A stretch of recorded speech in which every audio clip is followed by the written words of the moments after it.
Bueno, pues bienvenidos a este webinar de ética aplicada a la inteligencia artificial, nuevos perfiles profesionales.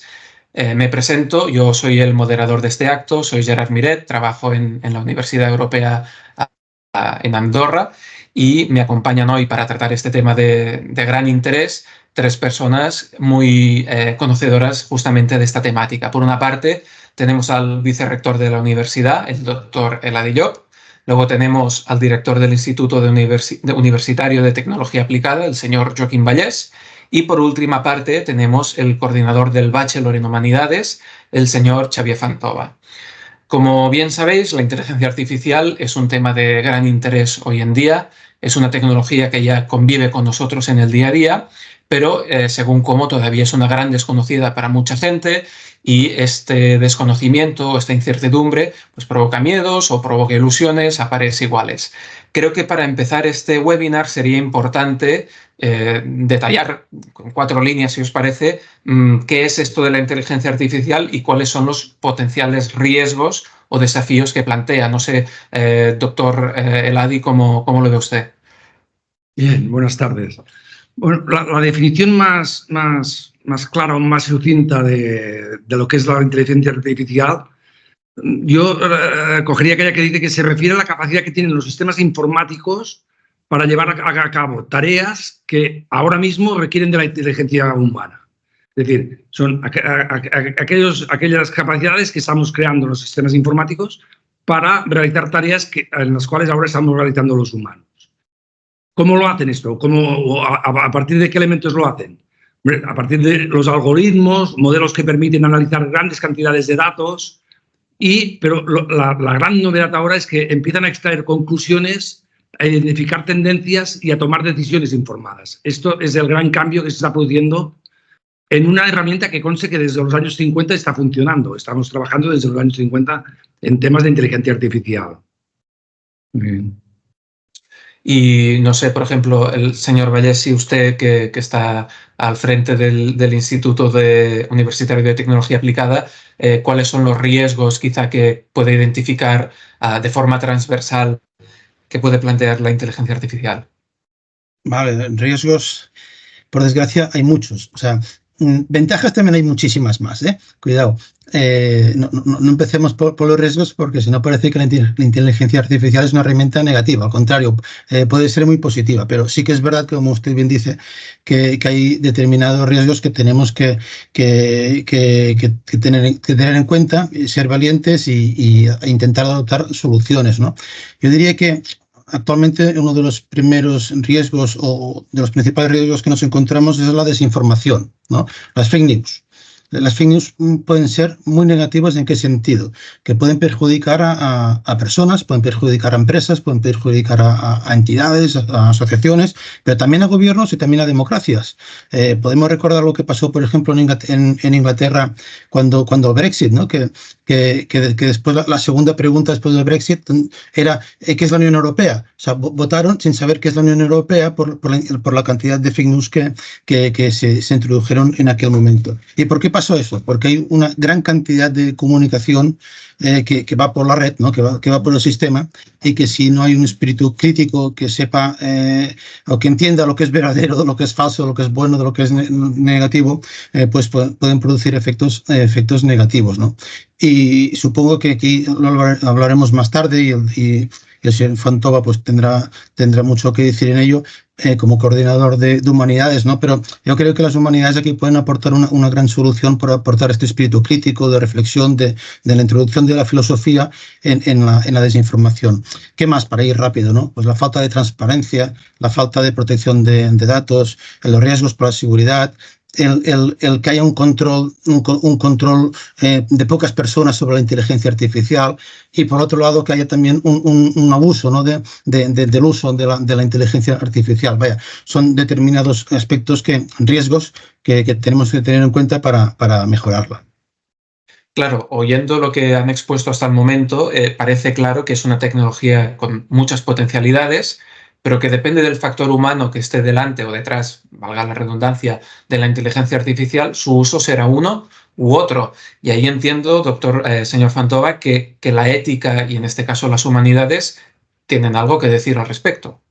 Sí, buenas tardes. Tienen bastante que decir. De hecho, hay infinidad de estudiosos que ya se han planteado cuáles son las premisas o los filtros que la utilización de la inteligencia artificial debería exponer con claridad para evitar precisamente caer en esos riesgos. El primero y más claro, ya lo ha expuesto el profesor Vallés, se refiere a la transparencia. Es decir, cuando estamos ante cualquier realidad, tanto el que la utiliza como el que la padece, o digamos, el que es usuario de ella, deben tener el mismo grado de información. Es decir, cuando utilizamos la inteligencia artificial tenemos que saber los usuarios, exactamente igual que las empresas o los organismos oficiales, exactamente qué se está utilizando, para qué se está utilizando y conocer todos los aspectos que pueden ser tratados en ellos. Es decir, no puede existir una falta de información en los usuarios, en los individuos, respecto a aquello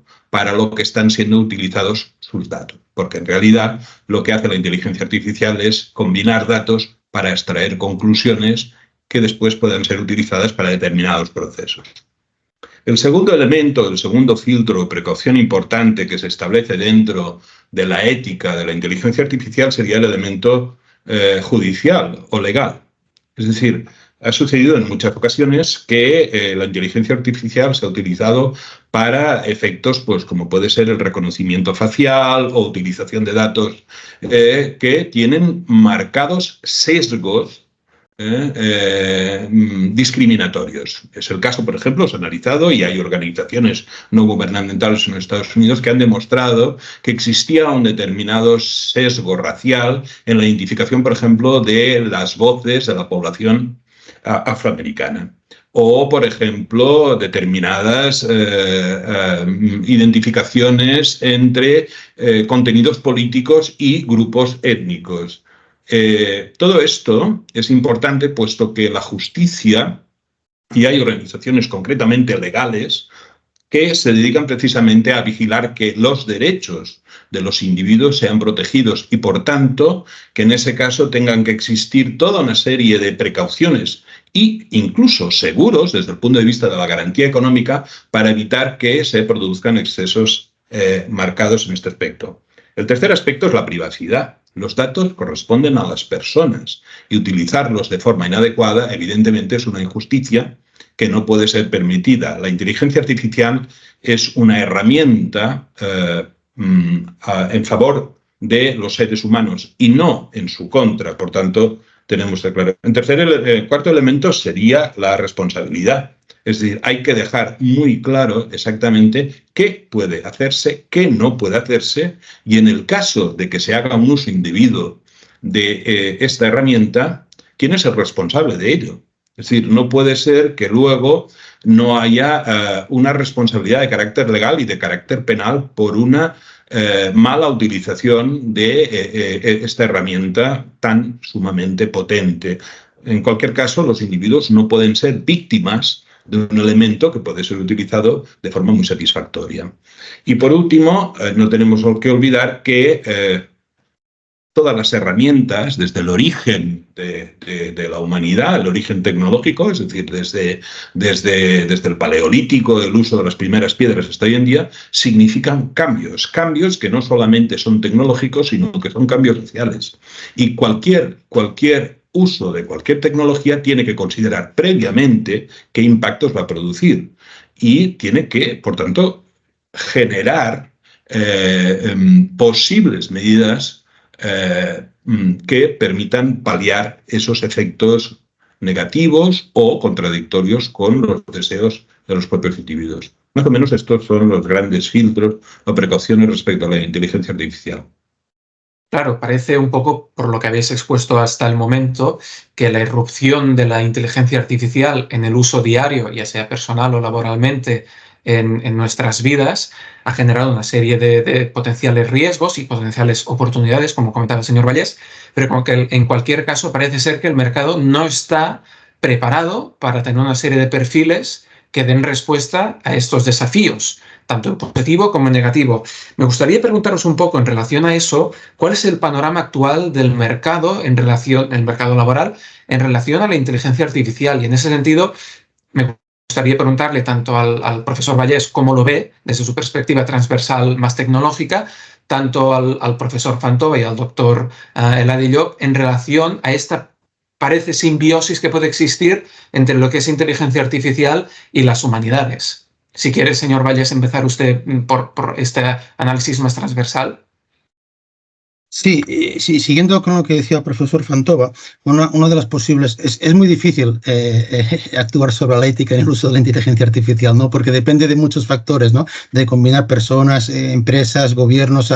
es muy complicado encontrar una solución y si os fijáis, siempre que un gobierno saca una normativa sobre la ética, siempre es en futuro, ¿no? Se implementará, se estudiará, se formulará, porque es muy complicado encontrar una solución. Pero una podría ser, por ejemplo, en la formación, ¿no? En la formación de futuros profesionales con sentido crítico, con habilidades creativas, con rasgos de filosofía, de filología, que nos den una mentalidad más abierta que solo en el campo de las tecnologías. Por ejemplo, y para poner algunos ejemplos, y lo tengo aquí escrito, viendo cómo las humanidades no tienen esta visión más amplia, esta capacidad de relación humana mejor capacitada, ¿no? que en el ámbito tecnológico, es verdad que hay muchos cargos muy importantes de dirección general o de CEOs en grandes empresas tecnológicas de ámbito mundial que están dirigidas por gente formada en humanidades, ¿no? Por ejemplo, el fundador de Slack, el señor Stewart Butterfield, estudió filosofía. El fundador de LinkedIn tuvo una maestría también en filosofía. El cofundador de PayPal estudió filosofía y derecho. El CEO de Palantir tiene un doctorado en teoría social neoclásica. Así tengo 7 o 8 ejemplos más, pero para no repetir. ¿Pero qué quiero decir con ello? Que la inteligencia artificial no significa el cierre de humanidades. Al contrario, puede ser una gran oportunidad para desarrollar nuevos perfiles profesionales, nuevos perfiles profesionales por una parte y después también de dirección de empresas, digamos, no de humanidades, pero que sí que pueden ser la oportunidad. Por poner algunos ejemplos de perfiles, ¿no? Profesionales nuevos. Podríamos hablar de la figura del ingeniero de prompts, ¿no? ¿Qué es un prompt? Es el que tiene la capacidad de hablar con la inteligencia artificial.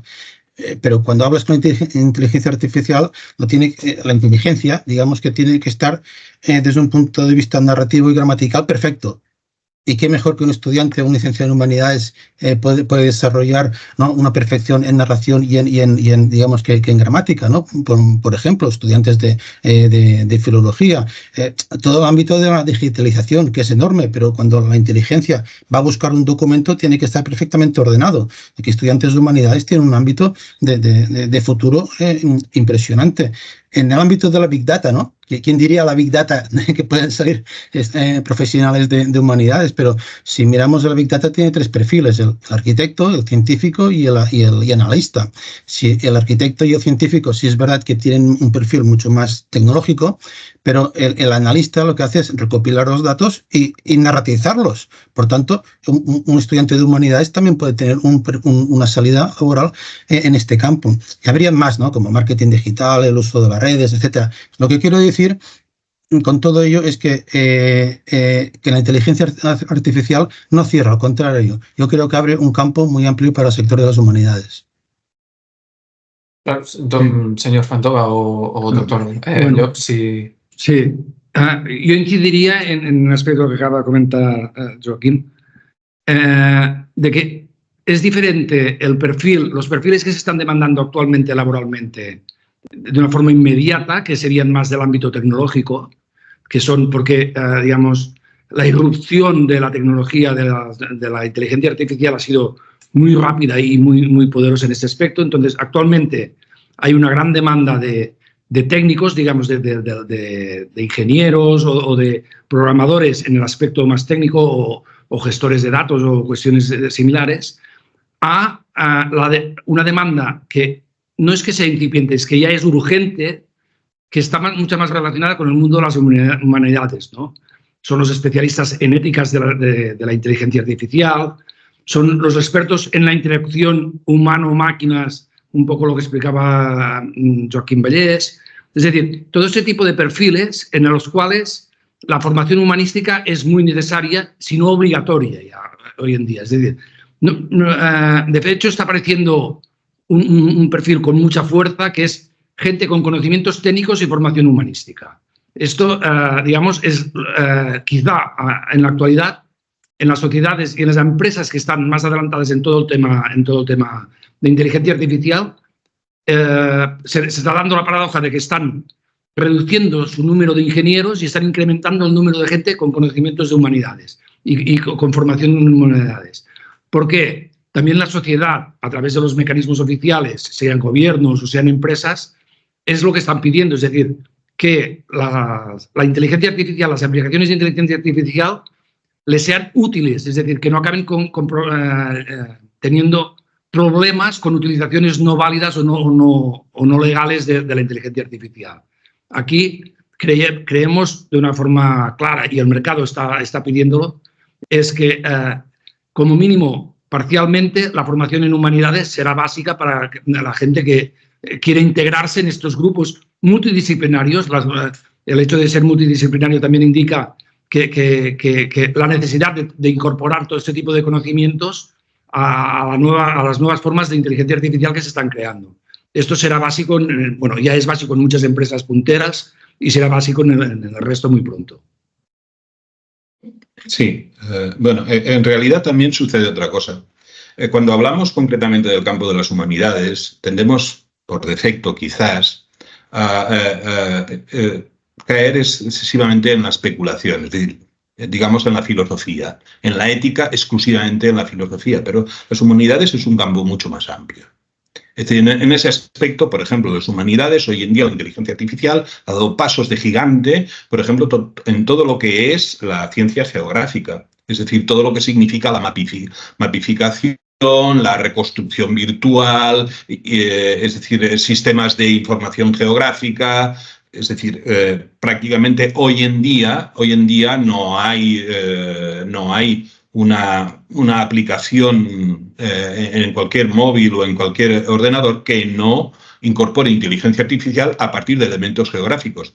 Para definir los parámetros de esos elementos se necesita alguien experto en geografía y, por tanto, que tenga una visión humanística global. La inteligencia artificial aprende de sí misma, pero tiende a repetir parámetros ya preexistentes. Precisamente el campo de las humanidades significa o tendría que ir en ese sentido, es decir, comprobar y ir más allá de los parámetros existentes. Es decir, esto es una herramienta muy útil, pero tenemos que saber para qué queremos utilizarla. Y eso hay que preguntárselo. Ese es el campo de la filosofía, es el campo de las humanidades. Otro ejemplo, por ejemplo, hoy en día muy utilizado es todo lo que es la cuestión de la reproducción digital del arte o la museificación. Es decir, hoy en día hay exposiciones digitales y todo eso se elabora a partir de inteligencia artificial. La propia realidad virtual forma parte de elementos artísticos muy destacables. O la realidad aumentada. Son elementos que utilizan la inteligencia artificial para elaborar contenidos que eran propios del campo de las humanidades. La herramienta nos permite mejorar, avanzar y sobre todo acelerar estos procesos, pero antes de realizar cualquier proyecto, primero tenemos que preguntarnos a dónde queremos llegar. Y ese es el campo de las humanidades. Las grandes preguntas del ser humano continúan siendo las mismas que hace millares de años. Y ese es el campo de las humanidades. Simplemente que ahora la herramienta es más nueva, perfecta y rápida. Yo creo que no hay que tener miedo a la inteligencia artificial, pero al mismo tiempo que cualquier herramienta hay que saber para qué se quiere utilizar y tomar las precauciones para que no se utilice en forma indebida. Claro, entendiendo un poco todo lo que comentáis en relación a las competencias que pide este mercado laboral y que congenian muy bien con el campo de las humanidades, en este caso, el tema que estamos hablando, ¿por qué creéis que una titulación en humanidades que se complemente de alguna forma con otro tipo de formación más tecnológica puede dar respuesta a esa demanda y puede ser una puerta al mercado laboral que va a venir o que ya está viniendo en este preciso momento? ¿Cuáles creéis que son las ventajas que puede dar a un futuro alumno el hecho de tener esta formación híbrida? No. Sí, Eladio, por ejemplo. Sí. A ver, hay una frase que todo el mundo repetimos mucho últimamente, que es la importancia del pensamiento crítico y de la resolución de problemas. Lo repetimos tanto que a veces tenemos la sensación de que antes no explicábamos pensamiento crítico que no teníamos, ¿no? Lo único que desde hace muchos años por primera vez se ha vuelto, por ser redundante, se ha vuelto crítico tener pensamiento crítico. Es decir, es el punto crítico en el cual tenemos que incidir todos. ¿Por qué? Un poco lo que explicaba el profesor Fontova, que la necesidad de saber dónde vamos y para qué utilizamos las herramientas se está convirtiendo en más vital que nunca, ¿no? Y en este aspecto es por eso también creemos que las empresas están demandando permanentemente cada vez más gente que pueda aportar este pensamiento crítico desde una visión mucho más humanística, mucho más ética, y por esto las humanidades están apareciendo como el referente obvio que hasta ahora no tenían los expertos técnicos. Digamos. Hasta hace pocos años la informática o el mundo de la informática o el mundo de la información lo conformaban elementos técnicos solos. ¿Por qué? Porque siempre el usuario era digamos, alguien con los conocimientos necesarios como para utilizar bien o relativamente bien esta información. Por primera vez, la máquina puede, digamos, elaborarnos esta información, y a la hora de elaborarla es cuando necesitamos, digamos, las aportaciones de las humanidades y estos perfiles poliédricos de los trabajadores. Sí, otro elemento importante, perdón, no sé si el profesor Valles quería intervenir. Otro elemento importante es concretamente el hecho de que gracias a la inteligencia artificial y a todos los procesos de mecanización y de información tecnológica actualmente, el proceso de producción manual se está reduciendo. Y por tanto es muy lógico pensar que la mano de obra característica de la segunda revolución industrial e incluso de la tercera se va a ver menguada de forma muy clara. Eso lleva a que la sociedad necesite plantearse alternativas de actuación, y en ese sentido todo lo que sean las actividades de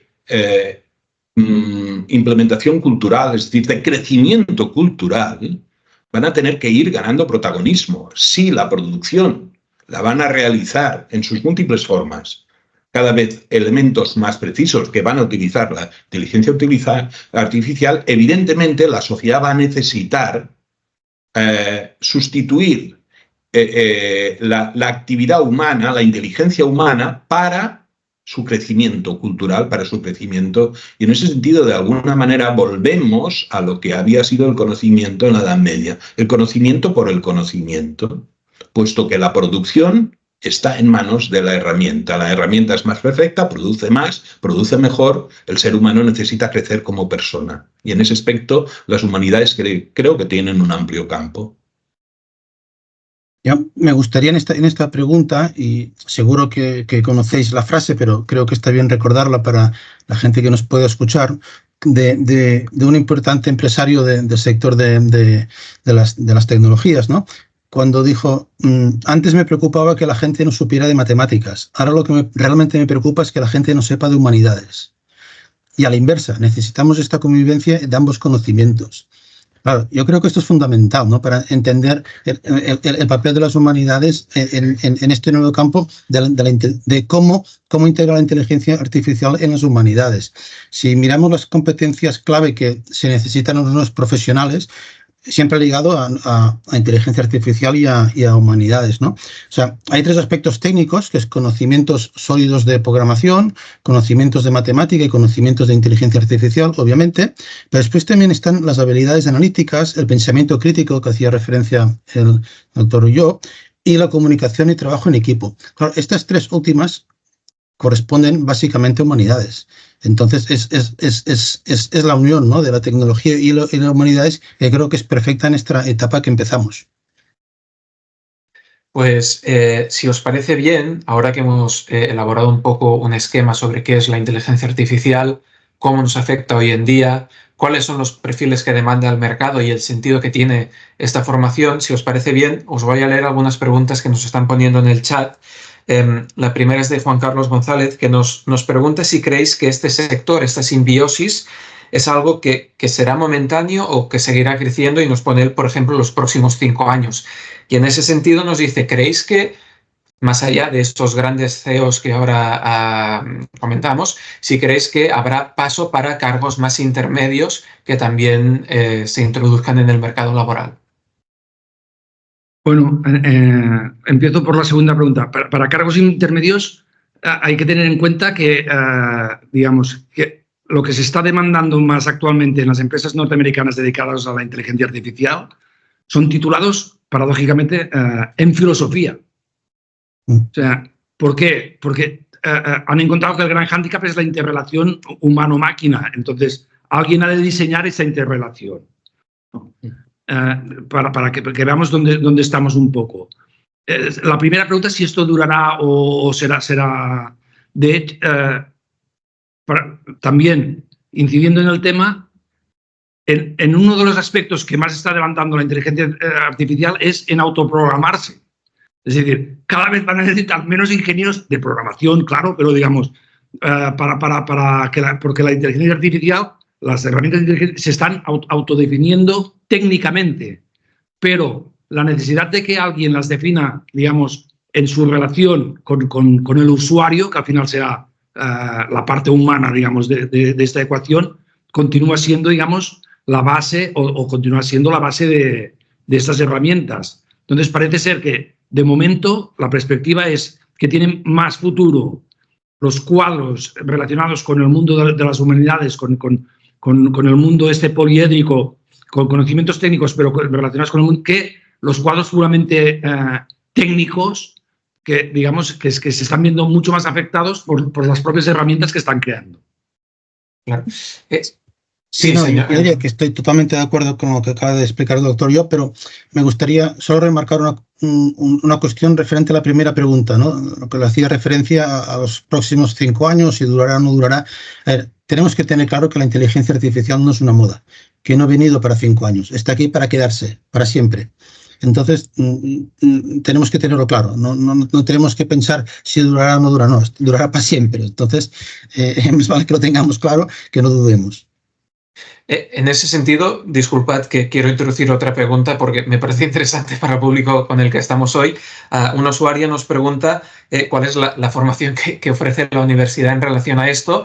Creo que Xavier Fantova, que es el coordinador del Bachelor en Humanidades, tiene mucho que decir, pero creo que el señor Vallés también puede añadir un pequeño aporte a la formación que ofrecemos en esta especie de simbiosis que existe entre las humanidades y la inteligencia artificial. No sé si quieres empezar tú, Xavier Fantova, en relación a lo que es el Bachelor en Humanidades y cómo está enfocado hacia un poco esta nueva realidad. Sí, bueno, el Bachelor en Humanidades sigue lo que sería el programa clásico, es decir, el conocimiento fundamental de lo que es la historia de las diversas etapas de la humanidad, desde la antigüedad clásica hasta la contemporaneidad más actual. Al mismo tiempo se combina con los conocimientos de filosofía, según las épocas, y al mismo tiempo de las corrientes culturales y artísticas que han sucedido. Ese sería el programa básico de humanidades de cualquier escuela o cualquier facultad en la que probablemente hayan estudiado los estudiantes clásicos de historia o de cualquiera de las materias de humanidades. Pero al mismo tiempo incorpora en su etapa final una serie de asignaturas, concretamente 2, que llevan a estos conocimientos básicos a su aplicación dentro de lo que sería la promoción cultural, lo que son los proyectos culturales y la gestión de los proyectos culturales, que es un ámbito que está en continuo crecimiento dentro de las sociedades contemporáneas avanzadas entre las que nos encontramos. Y el señor Vallés quizá puede dar buenas noticias en relación a una serie de formación complementaria que ofrece también la universidad a cualquiera de sus alumnos en relación a la materia de la inteligencia artificial. Sí, a ver, concretamente los a ver, los planes de estudios son estrictos y están regulados, ¿no? De aquí no podemos salir.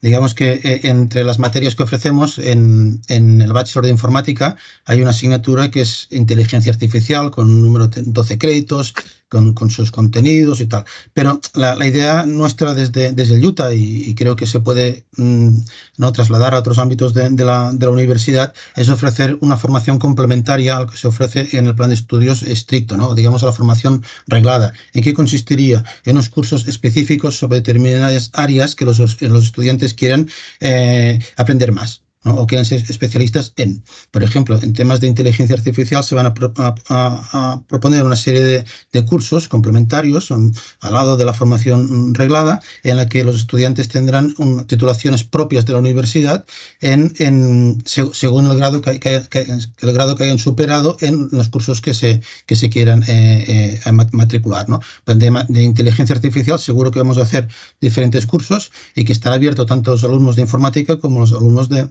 las diferentes titulaciones de la universidad. Aquí, cuando ha empezado el señor Van Doven, justo nos preguntaban si había esta formación complementaria de inteligencia artificial que generara este tipo de perfil más específico, más especializado en humanidades y inteligencia artificial. Y entiendo que esta compatibilidad entre lo que es el Bachelor en Humanidades y una serie de cursos que se ofrezcan desde la vertiente más tecnológica de la universidad darían respuesta a este perfil que pide ahora el mercado. Sí, por supuesto, evidente. Bueno. No, lo conoce mejor el señor Fontova que yo. Pero en principio esta es la intención de la universidad, es decir, viendo las necesidades del mercado en estos aspectos, lo que intentamos siempre ha sido complementar con distintas herramientas que tenemos en cada momento. El señor Vallés ha comentado de que los planes de estudios están muy reglados en el caso nuestro de Andorra, porque son títulos oficiales, entonces tienen una definición legal muy concreta. ¿Qué incorpora la universidad? Incorpora en una serie de asignaturas o de cursos títulos propios que permiten a cualquier titulación complementar sus estudios con aquel perfil que más le parezca oportuno, ¿no? Entonces, en este aspecto es en el que estamos trabajando muy duro, porque el mercado es lo que está pidiendo. Gente que tenga un perfil mucho más poliédrico, que tenga visiones distintas de la realidad que tenemos que afrontar. Si os parece bien, hago una última pregunta que ha entrado ahora, que es más práctica y quizá podáis dar respuesta a ella, que es alguien que nos pregunta, en el caso de estar interesado en matricularse, ¿cuándo lo podría hacer? ¿O cuáles son los plazos para matricularse a la universidad? No sé, o Xavier Fantova o Joaquín Vallés, si podéis dar respuesta a eso. Bueno, si quiere empezar en septiembre, puede hacer la solicitud de admisión ahora mismo, ¿no? Nos encantaría que hubiésemos, ¿no?, convencido a una persona para estudiar en nuestra universidad en esta charla tan amistosa. Lo que tiene que hacer es entrar en la página web de la universidad, que es www.eunic.eu, y allí verá todas las titulaciones que ofrecemos y cómo es que tiene que hacer para realizar la admisión, que es rellenar un formulario y enviar una serie de documentación. Pero si entra en la página web de la universidad, ahí está muy bien explicado. Difiriendo, si me permitís, las dos variantes, ¿no? De que hay unos estudios humanísticos sociales que son asignaturas bimestrales y los estudios tecnológicos que son asignaturas semestrales. Vaya, que en cualquier caso, cualquier persona que esté interesada, o enviando un correo a info@eunic.eu, le trasladaremos enseguida cualquier respuesta a las preguntas las respuestas a las preguntas que nos quieran realizar. Perfecto, pues dada esta respuesta y viendo que más o menos llevamos una media hora ya de webinar, lo podríamos dejar aquí.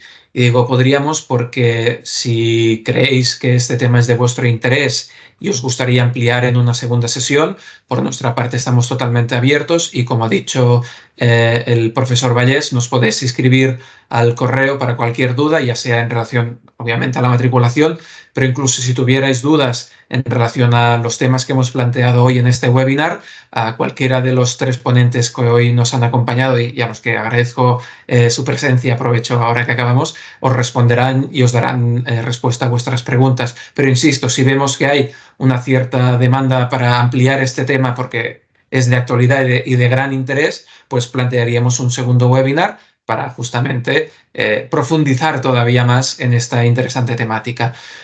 Por nuestra parte, esto ha sido todo y agradecer al profesor Fantova, al profesor Vallés y al doctor Llop su presencia hoy aquí. Muchas gracias. Gracias. Muchas gracias.